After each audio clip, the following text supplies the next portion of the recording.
கோபத்துடன் அபு சாத் இப்னு அதி அவர்கள் மதீனாவில் உள்ள 80 வீரர்களுடன் கிளம்பி மக்காவில் உள்ள அப்தாஹ் என்னும் இடத்தை வந்தடைந்தார். அப்துல் முத்தலிஃப் அவரிடம் சென்று, நீங்கள் என் வீட்டில் தங்குங்கள் என்று வேண்டிக் கொண்டார்.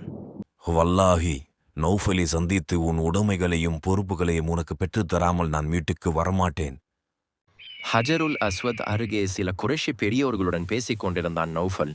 அங்கு வந்த அபு சாத் அவர்கள் கோபத்துடன், இந்த இல்லத்தின் இறைவன் மீது ஆணையாக என் சகோதரியின் மகனுடைய உடைமைகளை நீ திருப்பித் தரவில்லை என்றால் என்னுடைய வாளை உன் உடலில் பாய்ச்சி விடுவேன்.